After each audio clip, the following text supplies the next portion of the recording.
넷플릭스 드라마 삼체가 현지에서 죽음의 작품이라고 불리는 충격적인 이유. 안녕하세요, 여러분. 오늘은 정말 충격적인 이야기를 가지고 왔습니다. 2024년 3월 전 세계를 강타한 넷플릭스 SF 대작 삼체. 왕좌의 게임 제작진이 만든 이 작품이 왜 중국에서 죽음의 작품이라고 불리는지 아시나요? 혹시 단순히 작품 속 폭력성 때문이라고 생각하셨다면 그건 빙산의 일각에 불과합니다. 이 이야기는 드라마보다 더 드라마 같은 실제로 벌어진 끔찍한 살인사건과 연결되어 있거든요. 1. 삼체 드라마의 성공. 먼저 삼체가 어떤 작품인지 간단히 알아볼까요? 넷플릭스의 삼체는 중국 SF 소설가 류츠신의 베스트셀러를 원작으로 한 8부작 시리즈입니다. 왕좌의 게임을 만든 데이비드 베니오프와 D.B. 와이스가 제작을 맡아 화제가 되었죠. 작품은 외계 문명과의 첫 접촉을 다룬 하드코어 SF로 복잡한 과학 이론과 철학적 사유가 담겨 있어 전 세계 시청자들의 찬사를 받았습니다. 하지만 이 성공 뒤에는 상상도 못한 어둠이 숨어 있었는데요. 2. 충격적인 진실의 시작. 2024년 3월 22일 삼체 드라마가 공개된 바로 그날 상하이에서는 한 살인사건의 판결이 내려졌습니다. 피해자는 린치링키라는 39세의 젊은 억만장자였습니다. 그는 단순한 부자가 아니었어요. 바로 삼체 원작 소설의 영상화 권리를 소유한 게임 회사 CEO였거든요. 그런데 그를 죽인 범인이 누구인지 아시나요? 바로 그의 절친한 비즈니스 파트너였습니다. 가해자는 슈야오주 야오라는 인물로 린치와 함께 삼체 프로젝트를 진행하던 동업자였어요. 3. 동기, 배신과 질투. 그렇다면 왜 동업자가 동업자를 죽였을까요? 모든 것은 삼체 프로젝트에서 시작되었습니다. 처음에는 슈야오가 CEO 자리를 맡고 있었어요. 하지만 프로젝트가 진행되면서 린치가 더 큰 주도권을 갖게 되었고 결국 슈야오는 CEO 자리에서 물러나게 됩니다. 하지만 진짜 문제는 여기서부터였어요. 슈야오는 단순히 CEO 자리만 잃은 게 아니었거든요. 삼체 프로젝트의 책임 프로듀서 자리에서도 완전히 배제되어 버린 겁니다. 자신이 5년 동안 공들여온 프로젝트에서 이름조차 사라져버린 거죠. 4. 완벽한 범죄 계획. 앙심을 품은 슈야오는 복수를 계획하기 시작합니다. 그런데 그가 범행 수법에 영감을 받은 것이 무엇이었는지 아시나요? 바로 미국 드라마 브레이킹 배드였습니다.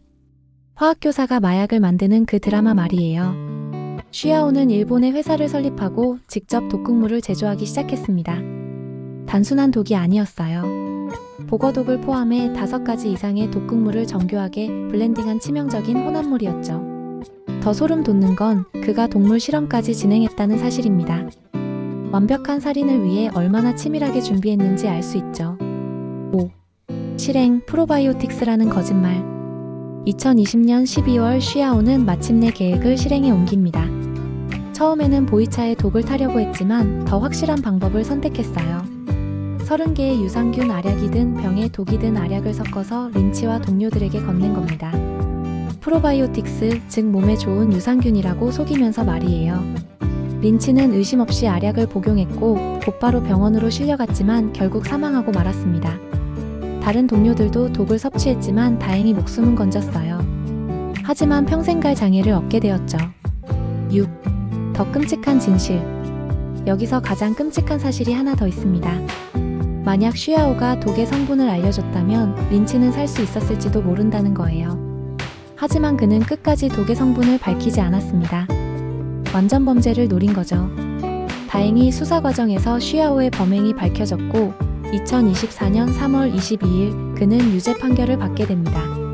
공교롭게도 바로 넷플릭스 삼체가 공개된 그날이었어요. 7. 죽음의 작품이라 불리는 이유. 이제 왜 삼체가 죽음의 작품이라고 불리는지 이해하실 거예요. 이 작품 하나를 두고 실제로 살인이 벌어졌고 한 사람의 목숨이 희생되었거든요. 단순한 비즈니스 분쟁을 넘어서 질투와 복수심이 만들어낸 참혹한 결과였죠. 하지만 이것만이 끝이 아니었습니다. 삼체를 둘러싼 논란은 여기서 끝나지 않거든요. 8. 추가 논란들. 넷플릭스 버전의 삼체는 중국에서 또 다른 이유로도 비판을 받고 있어요. 중국 네티즌들은 이 작품이 의도적으로 중국을 부정적으로 묘사했다고 주장하고 있습니다. 특히 문화대혁명 장면과 중국 과학자들의 묘사 방식에 대해 강하게 반발하고 있죠. 원작자 류츠 신조차 넷플릭스 각색에 대해 복잡한 심경을 드러낸 상황이에요. 오늘 우리가 살펴본 이야기는 정말 충격적이었습니다. 한편이 SF 드라마 뒤에 이런 끔찍한 실화가 숨어 있었다니 정말 현실이 소설보다 더 극적이라는 말이 맞는 것 같아요.